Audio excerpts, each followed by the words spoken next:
Hi, welcome to Wednesdays where we go over a question from the appendix in the workbook that you're supposed to do when you're doing the workbook, and just to check and see how you're doing embracing those healthy thin mentality concepts. So I'm going to go over today's week 3, so question 3, where I'm going to read the question and the answers and ta-da, tell you which is the right answer and why. Question: my favorite food is A, depends on what I am craving in any given day. B, is always the same. C, is bad so I don't eat it. A, depends on what I'm craving in any given day. Why is this the answer?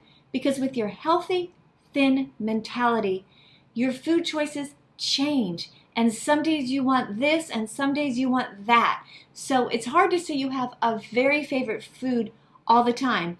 You will, in general, have things that you are your go-to things that when you're craving something, crunchy, you like this, or if you're just craving protein, you like a chicken sandwich, or whatever it is. You will find yourself in some patterns like that, but a huge tenet of your healthy thin mentality is you staying open to the possibility that today you might want something different.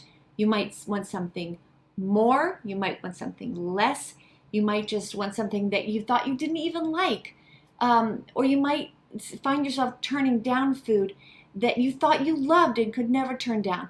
These is all things that happen when you develop your healthy thin mentality. I promise it's a whole new world, and boy is it better than dieting and more effective. So A is obviously the answer. Let's talk about B. My favorite food is always the same.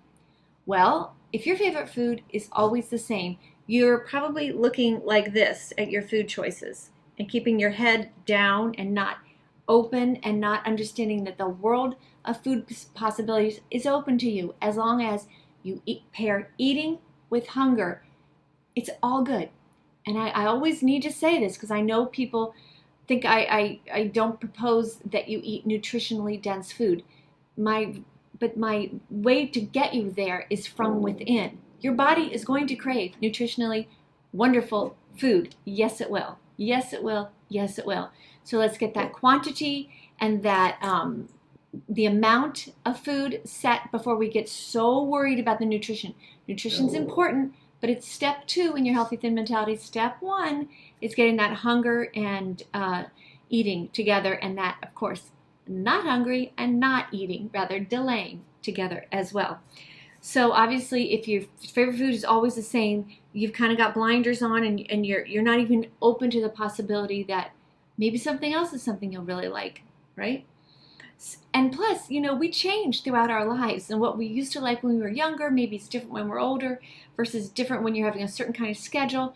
You gotta be flexible and go with that, and that's your body will always be giving you feedback. So you just kind of, instead of worrying, oh, I'm gonna gain weight when I'm older, or I'm gonna gain too much weight when I'm whatever, home with my kids or pregnant, or all those things, they don't matter anymore because you're tuned into the guide that is as flexible and adaptable to your life as anything would be, of course, because it's your body. Okay, my favorite food is bad, so I don't eat it. Well, isn't that sad? And boy, did I used to do that. I bet some of you guys do too. Where if you love a food, but it's a bad food like chocolate chip cookies, a food that I really do love, but when I was a dieter, I just thought, well, if I eat one, I'll eat 20, so I'm not going to eat them. And that's the kind of diet mentality thinking that just really messes up your relationship with food and eating. The good, bad. I'm good today, I'm bad today. I ate something bad, so I'm bad, so I might as well just be bad for the rest of the day. That's what makes you gain weight. It's not eating a cookie when you want one, or a 2 or whatever, in a reasonable quantity that satisfies you. And believe me, if you give yourself a chance to be satisfied by a small amount, you're going to be shocked at how little it takes to make you go, oh, wow, that's just what I wanted. You don't need a whole pack of cookies. You just need 1 or 2, right? Or whatever is the right amount for you. I don't want to judge that for you. That's up to you. But when you think your favorite food is bad, that puts a whole negative spin on it. And, having a favorite food, no matter what it is a beautiful thing in life, something to be enjoyed. It is a gift to us that we have ruined by getting all freaked out about diet mentalities and trying to, diet our way out of our body type. It's another discussion for another day. But all this healthy thin mentality thoughts I'm trying to get you to think are about being connected to your body, including being connected with what is your body type and what's reasonable for you. And by reasonable, I mean a really good weight you're gonna like. I just mean if if you're trying to be underweight or a supermodel, go for it. But a healthy thin mentality gets you to a healthy, happy weight for you, not a weight that you make your living off of being scrawny.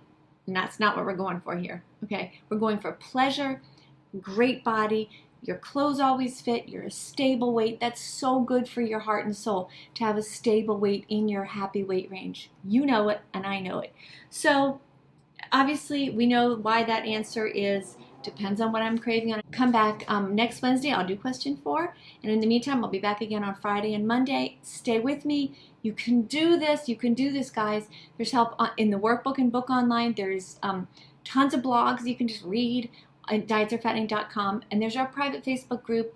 Great support there for you. And a regular Facebook page, of course, as well. Please like, share, subscribe. That really helps me get the message out. I really appreciate it. Thank you, and we'll talk soon.